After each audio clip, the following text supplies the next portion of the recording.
Good good afternoon, everybody, and good morning, and welcome back to the Blind Press YouTube channel and copy stream number 359. And it is Wednesdays with Skep, and we are live from my phone. And Skep is actually here. And Skep is actually here. But we are live from my phone because my computer decided it wanted to update, and I didn't feel like waiting hours and hours and hours like I did last time that happened, and I ended up streaming at almost 2 o'clock in the afternoon. So I figured. Did the thing happen to you that happened to me? This actually did happen to me on a Minion stream one time, and I thought, you know what? Just to be on the safe side, I'm going to reboot my computer. Before the stream, everything will be nice and clean. Wipe the cookies and all that stuff, and be do some other things, be good to go. And it said update and restart, and that's your only choice. Oh, no. I went, okay, update and restart, go ahead. And that update took an hour and a half. Oh God. Now, fortunately, because of my, strange nature, I actually do things long before it's time to stream. So this was like 2 or 3 hours before I was streaming. But when you're going through the update process, you don't get an accurate progress bar that really tells you how far into it you are. No, you don't. And the other thing is the longer the update process takes, the more inaccurate the progress bar is. Yep. There's a reason for that. I won't go into it. But make a long story short, and it is a long story, about it's at best a vague indicator of where you are, and that's the best case scenario, and you can't trust it at all. So the thing had been going for 45 minutes, and I thought, this thing has hardly moved at all. It is moving slightly, so I think it actually is making progress. It's just a gigantic update. It's amazingly slow and inefficient, and Windows, yay, go Windows.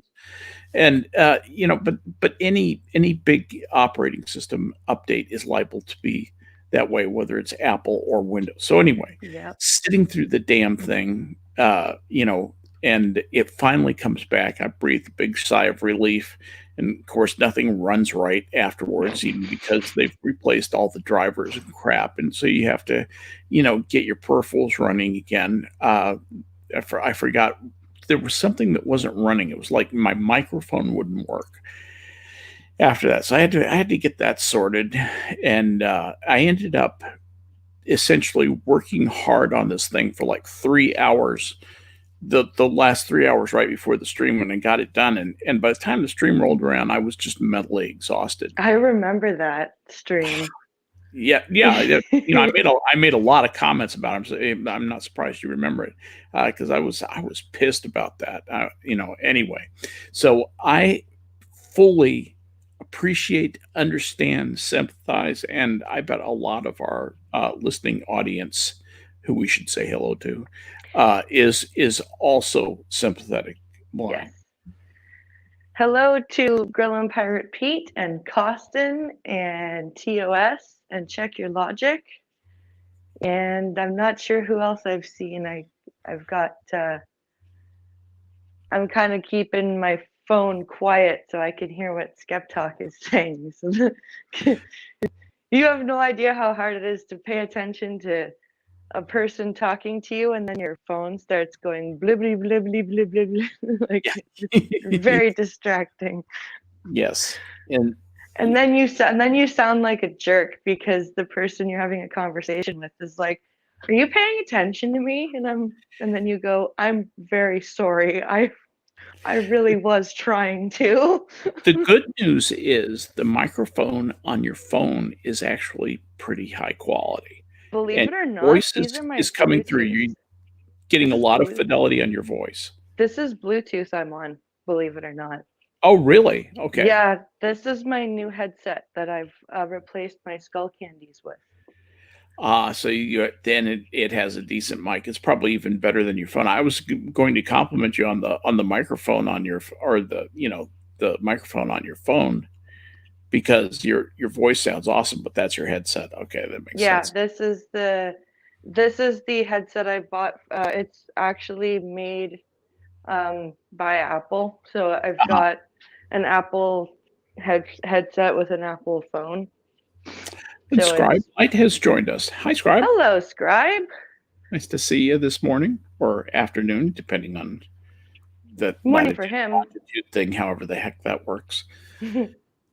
So So it, I've I decided to name my stream that we were going to hell in an out of control shopping cart because hell in a handbasket just doesn't seem quite as careeny as we are right now. yeah. We seem to be more instead of being someone sauntering down the hill to hell with us in a handbasket, we seem to be more like those kids who jump in the shopping cart at the Mm-hmm. top of the hill and then just like go spinning off out of control down, bashing into walls and like spinning around and around and around as we go. Well, if we're going to do this, then I think we should follow the Grateful Dead's advice. And if we're going to go to hell in a bucket, we should at least enjoy the ride.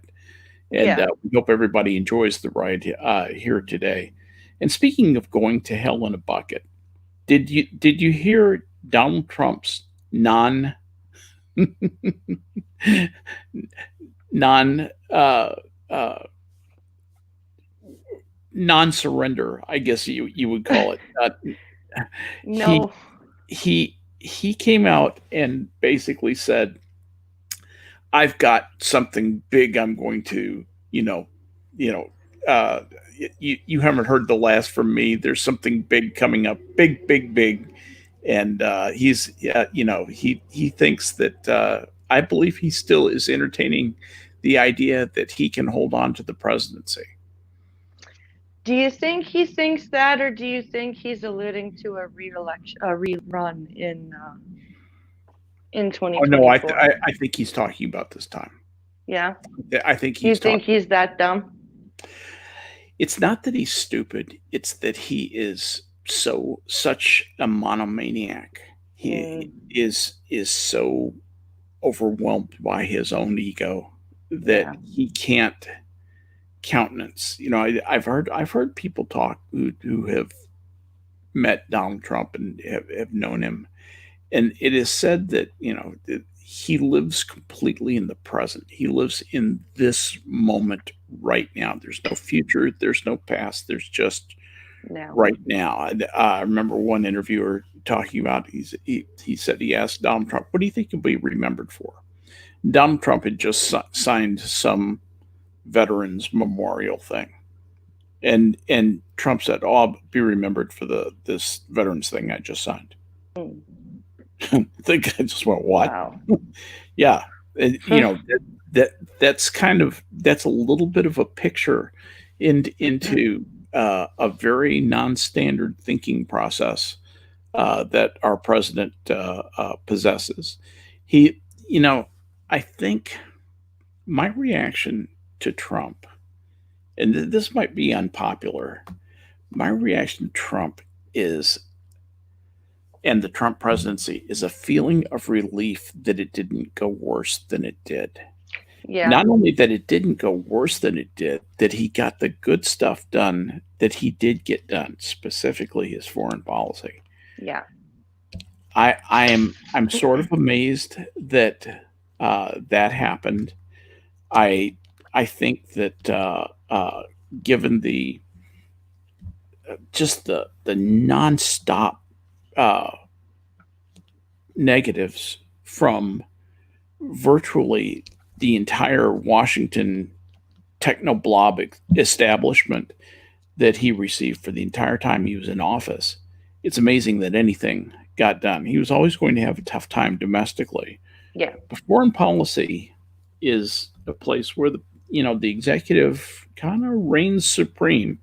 Short of he can even kind of sustain a little bit of a war for a little while all by himself without help from the legislative branch. as George W. Bush proved. Yes. But he and so I think that's what he'll be remembered for, is the four big Middle East agreements that he managed to accomplish. I really think that uh,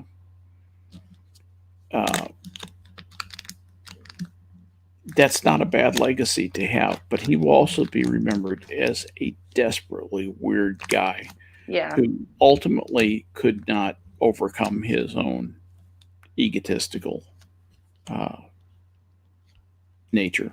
I don't know. What do you think about that? I think that you know, he is very egotistical. I did not by any means agree with how he was lambasted in the media, and how, everybody who didn't do any sort of 5 minutes worth of reading anywhere would just jump right on board with it.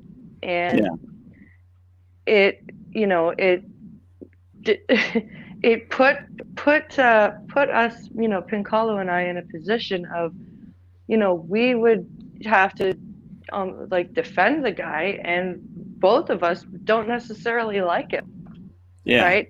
But half the He's not time a it was, likable man. no, he's not. He's brash, he's coarse, he's full of himself. He's just, there's not much to like about the guy. But like 95% of what they were saying about him was not true. And it's like, dude, there's so much you could pick from that's actually real to criticize him on. Why are you making things up? And then you say that, and then you get called, a Trumper or a Trump supporter. And it's like, but I just said that there's plenty of things that are actually real that you could criticize him on. How am I a Trumper?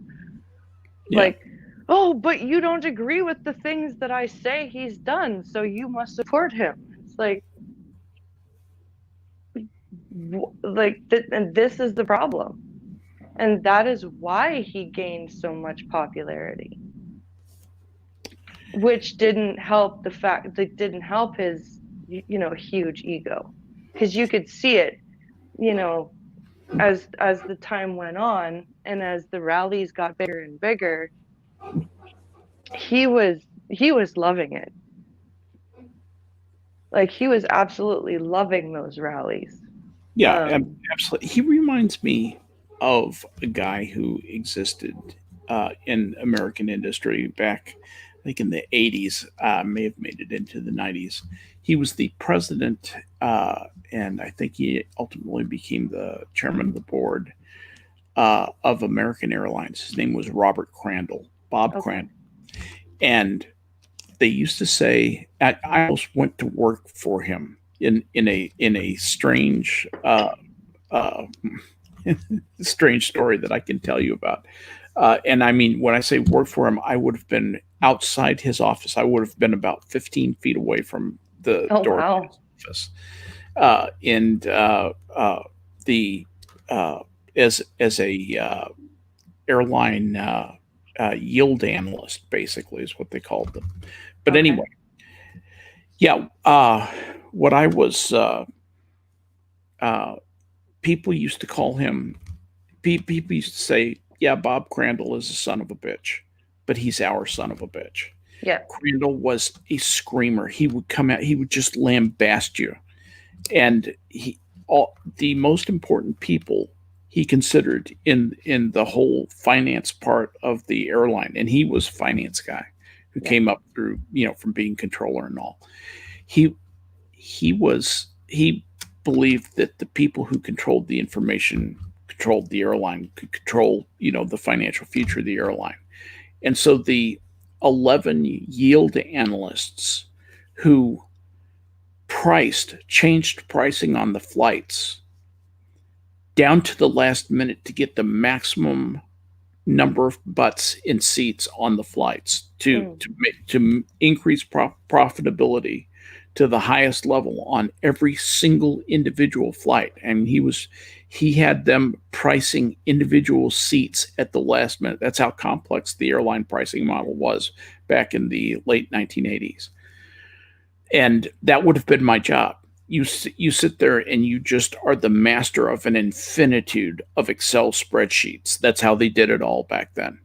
And you were essentially doing financial analysis. I'm not. I won't get into the mechanics of what it was, but it pretty complicated financial analysis to precisely price the seat so that the maximum number of seats would get sold at the highest possible price. And the idea was to just fill up the plane at the last moment with the highest possible seat price. And that was the goal of every yield analyst. And he would come out when somebody just even on an individual flight, if they got a particularly low profitability score, he would come out and ream the guy, just scream at them. But the thing about this job was it paid $105,000 a year. This was back in 1980s when $105,000 a year was a decent salary. It was, that's considered minimum wage now, but that was a lot of money back then. And I almost took that job. I took a job with United Healthcare, the fledgling United Healthcare, instead, because I got to write advertising copy. I've got to write marketing for the National Association of the Self-Employed and United Health Group. Oh, cool. And it didn't pay nearly as much, paid like half as much money, but I had a lot more fun. Yeah. It was a great job. Working with a guy who really became a mentor for me in terms of industry and really the understanding of people generally. He was a brilliant guy. But anyway. Yeah, I do see what you mean, like about Trump. Our son of a bitch. Yeah, he is like he did like exactly that. He's our son of a bitch. He's he's crass and rude and whatever, but he gets shit done. In being a son of a bitch, he managed to get Israel talking with Saudi Arabia, with Morocco, with any number of countries over there. It had unparalleled success in keeping the peace in Lebanon, of all places. Hezbollah is scared shitless. Yeah. Watch for them to start getting active with the Biden presidency, because Biden's an anti-Semite. He's a secret anti-Semite. He'll come out and say that he supports Israel, and then he'll turn right around and support a bunch of UN anti-Semites, and he'll support Ilhan Omar and Rashida Tlaib and Ayanna Pressley and AOC and the other anti-Semitic people in Congress. Just watch and see. I'm trying to figure out if Ayanna Pressley has some sort of disability, because she's really the disability community in this state, like the activism disability community, has gone gaga for Ayanna Pressley. Interesting. And I'm trying to figure out why. Ayanna Pressley, if we look into her background, is let's see. Or is she just saying the right things to people to get them all gaga for her? Yeah, if we she was born in Cincinnati. She was raised in Chicago. She was an only child. Mother worked multiple jobs to support the family, and also worked as a community organizer. Her mother was a community organizer for the Urban League. Now, the Urban League is kind of a forerunner. They're a liberal action group, nonviolent, but very, very active and very, very noisy. Her father struggled with addiction and was incarcerated throughout her childhood,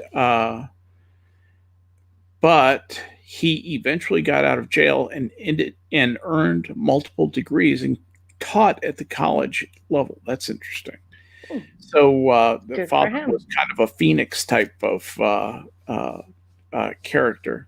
She grew up on the north side, and she went to Francis W. Parker School. That is a hell of a prestigious private school. Um, and she appeared in Planned Parenthood bus advertisements. Oh She was my. a competitive debater, and she was commencement speaker in her class, and voted most likely to be mayor of Chicago. It doesn't say whether that's a good thing or a bad thing. In her senior year in high school, she went to college for 2 years at Boston University in the College of General Studies, the part of the Boston University where you pay tuition but don't get a degree with a major. She left school to take a full-time job at Boston Marriott Copley Place to support her mother, who had lost her job. She took further courses at Boston University Metropolitan College, also known as MET. She never graduated from college. After leaving Boston University, she worked as a district representative for Representative Joseph P. Kennedy, for whom she had interned in college. And she also, in 2009, she served as John Kerry's political director. So basically, she was shunted into the House of Representatives as a reliable Democrat. Okay. Doesn't say anything about. Well, it's weird because she's been interviewed by a bunch of small publications recently, like very small niche stuff that I see because I follow the list tweets from disabled communities. Mm-hmm. And there's one in particular, and I can't remember her name, but she's always talking about how Ayanna Pressley is sticking up for people with disabilities in America. And I'm if that's true, good for her. But I mean, I'm trying to figure out what Yeah.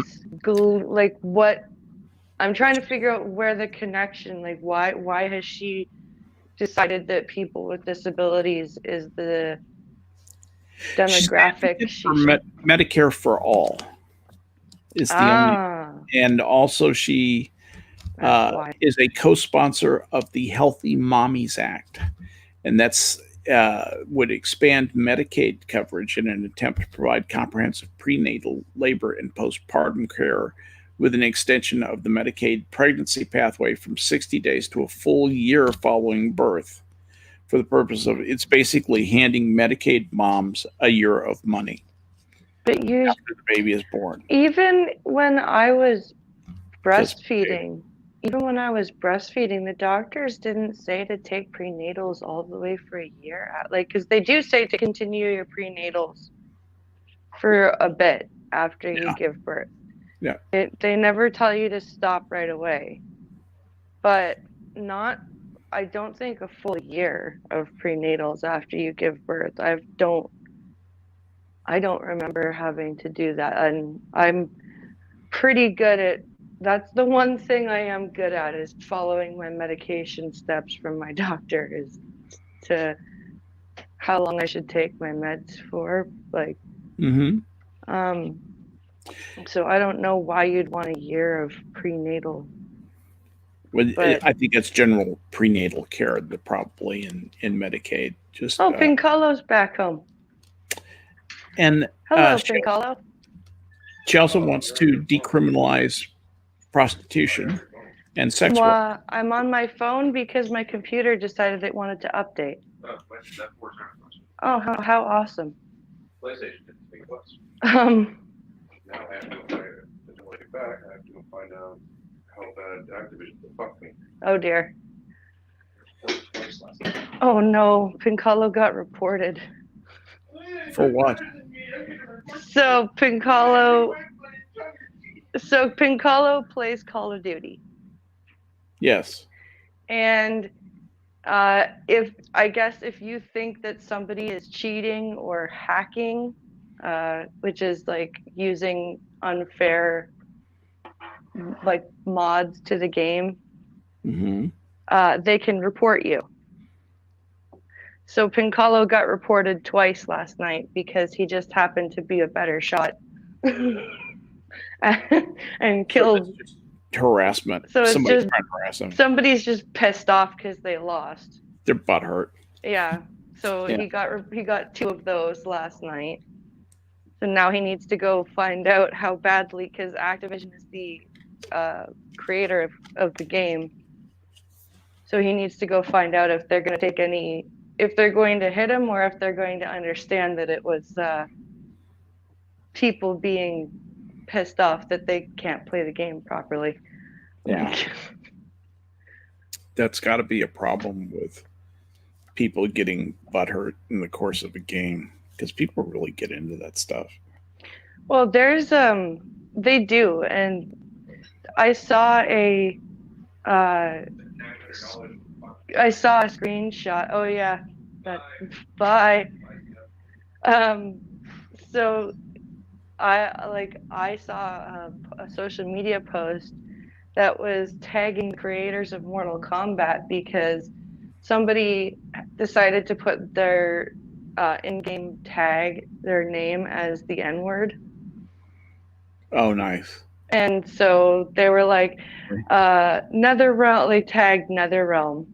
And they were like, you should have a filter for foul language in your tag, in your naming system.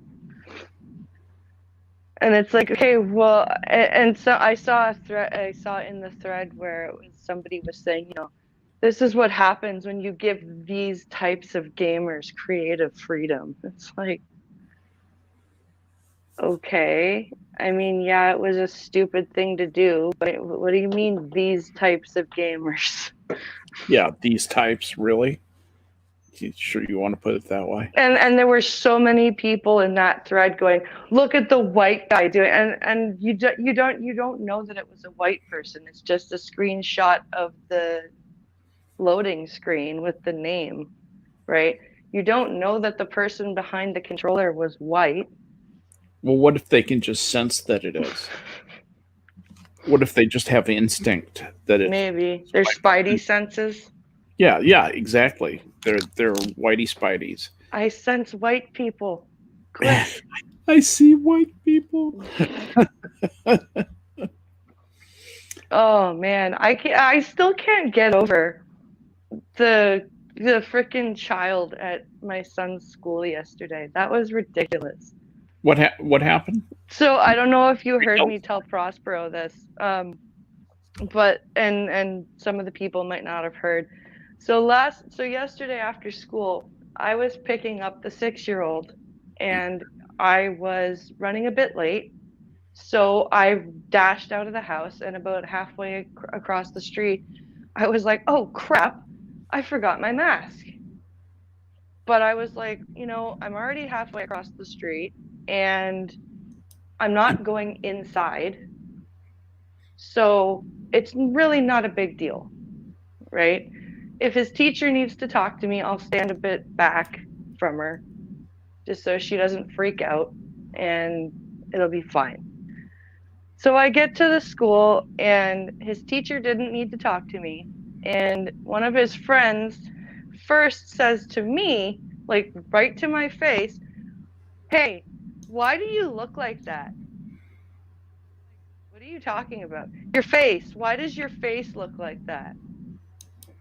And I'm like, what do you mean? Why does my face look like that? What are you talking about, kid? And then they turn to my son and they go, why does your mom's face look like that? And my son's like, that's just my mom. And Yeah. then we turn and we start walking away, and I'm like, what is he talking about, buddy? Like, did I forget, like, did I not wipe my face after I had my sandwich? Do I have like mustard on my face? Like, is my eye weird? Like, like sometimes my eye goes a little off wonky. Mm-hmm. So I was like, are my eyes not aligned properly? And he's like, I think he meant your mask. And I'm like, oh my God, are you serious? Wow. It hasn't even been 6 months of wearing masks at school. It's been 4. That's just bad. And these kids are already like fully indoctrinated over this. Well, they have to be carefully taught, as the song goes. Jeez. I'm just like, I'm sitting there going, if I ever spoke to an adult like that, my mother would kill me. Me. I would have the taste smacked out of my face. I still love that expression. Like, Don't love that expression. what's wrong with your face? Why does it look like that? Like, wow, kid. Yeah, you just said the wrong thing. That's just that's just otherworldly level. Like, when I am I wrong, or like when I was No, a you're kid, not. even I'm like horrified. even the rudest kids when I was a kid didn't talk like that to strangers. Like, they may have I've heard some when I was growing up, I heard some kids say some horrible shit to their parents. Sure. Right? And I would go, "Holy crap, how are you not dead?" Right? But Right.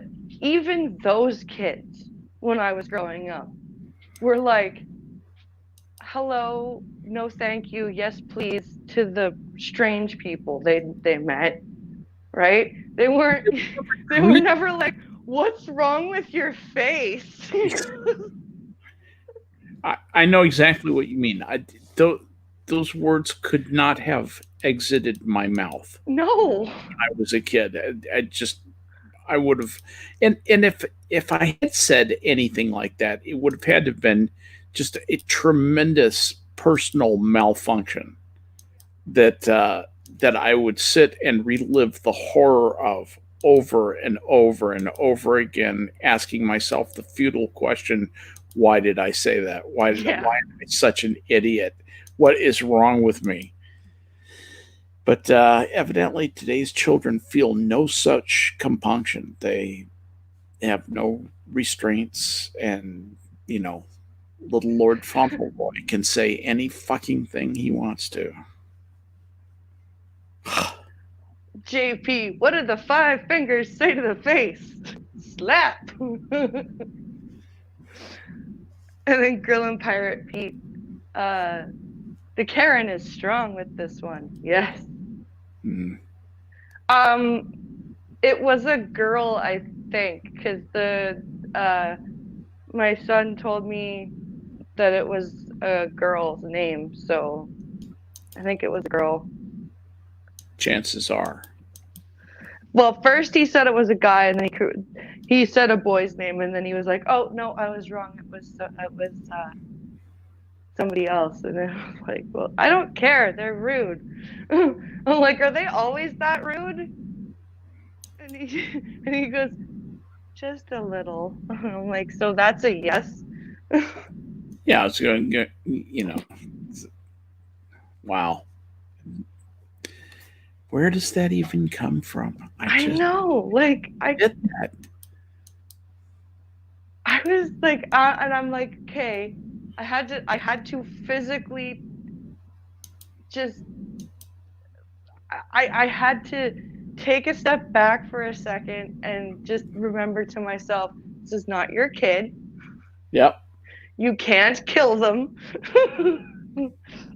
Just you want some help beating your child? Take your child and go home and recount the story and yeah, move on with your life. Be happy like, you're not that person. I told the crossing guard about it, and the crossing guard's like, "Oh my God." I know. Yeah. Jeez. I just couldn't believe it. Like, what's wrong with your face? What is wrong with your face? I don't know. What's wrong with your mind? Really? Like, I know they're only 6, but I mean, still, I don't care. you don't do that. You don't get a Like, pass on that. You don't get a pass on that. No, I'm sorry. No, no, no, no, no, no pass. That's oh, that's a big fail on the part of the parents. agreed. Truth. That is a big fail on the parents. That's just all there is to it. So anyway, well, in in other news, what has been going on with Canadian politics? Because down here it's just sort of the depressing day by day slogging through, waiting for the senile old man to be told to totter up to the microphone, speak the ritual words, and then go back into hiding for 4 years. Okay, Joe, pick up your right arm. Now hold your hand up. Try and say the words after the lady. Yeah. Don't add anything. Just Yeah. say what the lady says, Joe. I'm sure you'll have a whammon of color administer the oath instead of Justice Roberts. It's by tradition the Chief Justice of the Supreme Court administers the oath, but maybe Justice Mayor will swear him. Yeah, maybe so. But in Canada, we have Mr. Trudeau and his fabulous band of miscreants. Happy miscreants, yeah. And we've got the finance minister who thinks that we need to unlock the savings in Canadian bank accounts for a preloaded stimulus, is what she's calling it.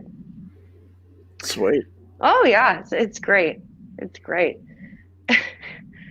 And I'm just so happy. I'm just so happy that we've got the Conservatives are hammering the Liberals in question period, and so are the NDP, and so are the Bloc Québécois. Now, you may wonder why I care what the NDP and Bloc Québécois are doing. The reason I care that they are hammering on the Liberals too is that the people watching question period, the public watching question period, and there are more and more of us doing so because of lockdown, are starting to see the Liberals, just like I said last night on Minions, the questions they're being asked are so direct. The only way you could not answer them is if you tried not to answer them. They're almost giving the answers to the Liberal Party. But the Liberals are basically running in the opposite direction from the answers to the questions that are hard to say, because that means you've completely fucked the country. But at least if you had admitted it, that would be a step. Right? So this is why I'm glad that all the parties are really hammering on the Liberals, because the public is now seeing just how bad things are getting and have gotten. So when it comes time for an election, the people who will vote will not vote Liberal, and enough of the people who would vote Liberal are just center right enough to look at what the Conservatives are saying, which for the Conservative platform is pretty goddamn liberal, if you think about it. They're saying we need to have small businesses booming so that the general public who are self-employed or the blue collar jobs, we need to stimulate small business and blue collar jobs so that Canadians can work so that Canadians can afford to buy and stimulate the economy so that they can pay taxes so that we can support the social programs that we have come to, have become known, for making Canada such a great country, which is exactly right. That's what needs to happen. And enough of the people that voted Liberal last time believe in that, and will see that Justin Trudeau and his party are not doing that, that they may turn blue, which is the conservative color here in this country. We do it backwards from you guys. Okay. So the reds are up here, reds are Dems and blues are Republicans, basically. So there's hope for me anyway that we may go blue in the next election. And I have a feeling that we may end up with, right now the Conservatives don't want any elections because it's Christmas time and everyone's sick of the lockdowns and everything. Nobody wants to go and vote during this crap. Right. So they would lose. They know that.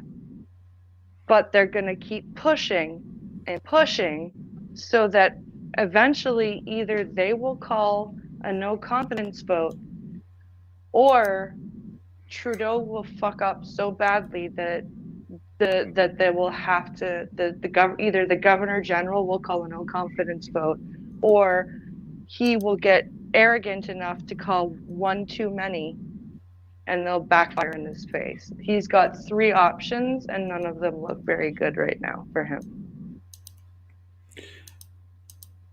No confidence votes are called by whom? Who specifically? They can be called by the Governor General, they can be called by the opposition leader, and they can be called by the Prime Minister himself. Okay, and when they have a no confidence vote, if the no confidence vote is not affirmed, in other words, confidence is expressed at a high enough level in the Prime Minister, does that count as an election? No. Okay. So that's separate from an election. Basically, so what happens is you vote, and if you say we have confidence, then things move on fine. Everything's dandy. Yeah. If you vote that there is no confidence, then Parliament is prorogued and an election is called. Okay. And then we go through the election process. Don't worry about it. I won't keep this turned off. Sorry about that. It's okay. Suddenly my phone. That happens to me quite often. And I'm sure that if I had picked it up, it would have been, there is an error in your Microsoft account. This is Microsoft headquarters. God. I've answered the phone and someone has gone, I'm calling you about your PC. I'm sorry, I don't have one. What? I don't have a PC. There is a problem with this is Social Security headquarters. There is a problem with your account and your account may be cancelled. Press 1 to speak to our representative to prevent your account be cancelled. That's okay. I've had robocalls saying that the legal department of Services Canada is contacting me via the RCMP because my social insurance number has been compromised. You should call back and ask to speak to Officer DuBright. I should. His name is Dudley. Oh my God. The scammers are they're such low quality. I was watching this a video, just absolute waste of time, but it's kind of fun. It's this guy named Kit Boga. What Oh he my does, God, I love Kit. he's so funny, and what he does, for those of you who aren't familiar with Kit Boga, he actually back in the day ran a tech talk kind of channel where he gave information on how to do stuff on PC. But he got called by scammers who were trying to tell him that they needed to fix his PC and he needed to pay them money. And what he discovered was that in doing so, they sometimes exposed their bank accounts to him. And he's a very savvy systems engineer guy. Yeah. And so what he does is, uh, as soon as they expose their machine to him, he will go and delete all the files on their machine. And they're not smart enough to set these things up as virtual machines, which are things that look like computers, but actually a software application Yeah. that you can just restart the application and the machine appears to reappear. And you can actually spoof anybody's machine that way. It's an interesting tool. It's called VMware. Yeah. But these people aren't smart enough to do that. They are actually using their computers. Sometimes it's their home computers. Yep. And he just mercilessly goes in and deletes all their files. He's had them begging to get their files back, but the ones that he really scores on are the ones where he takes he gets a hold of their bank account and reverses the charge. And so it's instead of them getting 500 of his dollars, he takes like 500 of their dollars. Have you seen the ones where he does all the different voices? Yes. Oh, that and yes. And while he's doing this, he impersonates. I'm just a little old lady. The one where he bought the scooter. Where, oh my God, did you see the one where he bought the $2,000 scooter? Yes, I did. I was thinking it was 2000. Gladys is gonna love me. She's gonna be so jealous of me. He just goes on and on with the most irritating old person. This old person, and he does a pretty good little old lady voice. He does a great dumb blonde too. Yes, dumb blonde is good. His old lady is the best, I think. His southern hick is not as good because he doesn't have a natural southern accent. No, that's my least favorite one. Yeah, but the little old lady, she and the guy saying, "Don't touch your computer. Don't touch the mouse." And she, I'm not touching anything. You don't have to be rude. It's great fun. Anyway, and I love where she and I love how he manages to work in the subtle old lady racism. Where are you from there, sweetheart? I can barely understand you. People like you, I don't understand. Why do you talk like that? Why don't you talk like an American? It's freaking awesome. It's a natural talent he has. It's great. Yeah, he is. He's great. He is great fun. I forget why I was telling the story in the first place, but anyway. Somebody in chat was saying that the immigrants will just vote liberal. Up here, we have a bit of a. I'm not going to say that no non-citizens vote because I'm sure they figure out a way. But we have a bit of a different way. You show up when you vote. You either have your registration card, which has been sent to your address and everything. But you still have to have your ID with you to vote. They don't consider that to be a problem. No. See, in America, that's racist. No, up here you need proof of residency, and yeah, that's racism. ID is the best way to do that. You have to prove you're a citizen. And what kind of racism is that? And so, and you might think that the immigrants who are citizens would vote liberal. You'd be surprised how many immigrants who are citizens are conservative Yeah, because they come here, they actually work their asses off to acclimatize to the culture and everything, and they raising generally change they when you gen have something to protect. yeah, and they generally go into business for themselves, Right. right? So a lot of immigrants who are citizens are conservative voters. It's the ones who come over as basically economic refugees that and get handed stuff. They keep their hands out and Yeah, stay liberal. yeah. Yeah, that would make sense to me. That would make sense. I don't know. I would. Uh,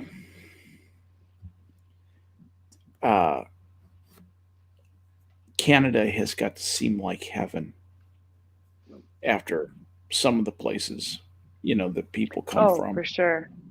I mean, if you've been living your life in the Sudan and you're some Sudanese political refugee and you show up in Canada, just first of all, the relief from the heat, but secondly, the attitude of the people. Yeah. I mean, if you grow up in an African hellhole, I don't care whether it's Sudan or Mali or Ghana, uh, go into a go into a place that is reasonably prosperous, where the standards of living, the standards of existence, even for the poor, are higher than the upper middle class that you just left.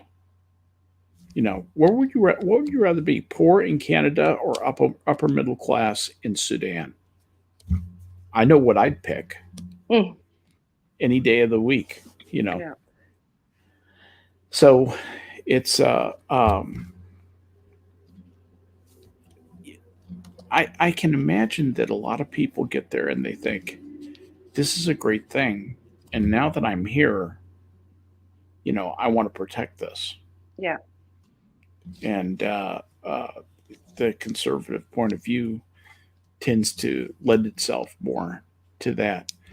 And it's like you say, a lot of people get there and they are determined to work their ass off and make the most of their opportunity Yeah. because they're coming from places that legitimately have very little to no opportunity at all. That's the really great thing about Muslim theocracies. If you're a woman in a Muslim theocracy, guess what you're going to do for your life?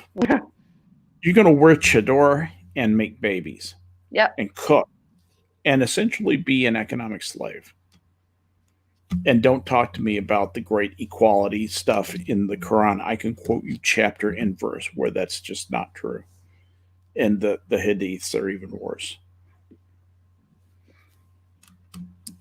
I don't know what got me raving about that all of a sudden. But at any rate, I was reflecting on the type of Christmas it's going to be this year. It's going to be a little bit of a melancholy Christmas. Yeah. Looking forward to an America guided by a man who is not in complete control of his mind. He doesn't have much of a mind left. And it wasn't that good when it was functioning. He was basically kind of a Southern uh, bigot, Southern Democrat bigot, Yeah. even though he was from Delaware and Maryland and whatnot. He's from that area. He still uh, was an irritating, uh, subpar thinker. That's the biggest thing about Joe Biden. His mind simply is not very good. He's always been a hail fellow, well met kind of politician, slap you on the back, go along, get along, Yeah. path of least resistance guy. Absolutely no spine, no moral sense, no lodestone or guide stone to in terms of where he wanted to go morally. He's the only thing about him is he is for government giving a bunch of money to people because that's an easy person to be. It's an easy position to take, and a lot of people are on board with that Yeah. because they think they're going to get a lot more than what they are going to end up getting. And as you do that, the currency becomes less and less, and we all know why. I don't believe in that. So anyway, I'm shaping up for a bit of a melancholy Christmas. It's going to be ugly when he takes the oath of office. He is a pathetic loser of a human being with an even worse vice president, and absolutely She's crazy. amoral. She's amoral. She's amoral. She has no moral sense at all. She simply will do whatever is good for Kamala Harris. That's, I don't know. She takes healthy self-interest to a very unhealthy place, in my opinion. But anyway, that's the view from the Skep Talk today. We've come, holy crap, we talked about stuff for an hour already. We had a pretty free-ranging stream today, We Blind did. Press. And it was good. And I was freaking out. I'm like, oh, my stupid computer's not working. Ah! Now you did it on a phone. I'm so impressed. I'm very impressed with you. Well done, my friend. Good stream today. I figured it out. Yay. And thank you to chat for coming out and watching us. Oh, for sure. Absolutely. And please join me tomorrow. I'm going to do another Beat the Blind Girl stream. And this time I am actually going to be playing with my friend, the Sightless one. He had some real life stuff to take care of yesterday, so we couldn't do any matches yesterday. But she'll be playing on a computer, not her phone. No, yes, I will actually be playing on a PlayStation. Yes. And it will be two blind people playing Mortal Kombat. So if that's something that interests you, come and watch. And then Friday, I'm not sure what I'm going to do for a coffee stream on Friday, but there will be a coffee stream on Friday of some sort. Invite Becca. Okay. Just an idea. Just an idea. Throw that out there. She's an interesting person. Oh, she is an interesting person. And then Saturday, it'll be you, me, Hammer, and Irate and Functional to talk about Deep Space Nine, the cast and crew of Deep Space Nine. Do it for real. Yes. All right. I'll look forward to it. Well, thank you for having me on. Thank you for coming. And I guess we'll be signing off here. Yeah. And thank you guys for coming out and watching us. And we'll see you next time. Have a great day, guys. Bye, everybody.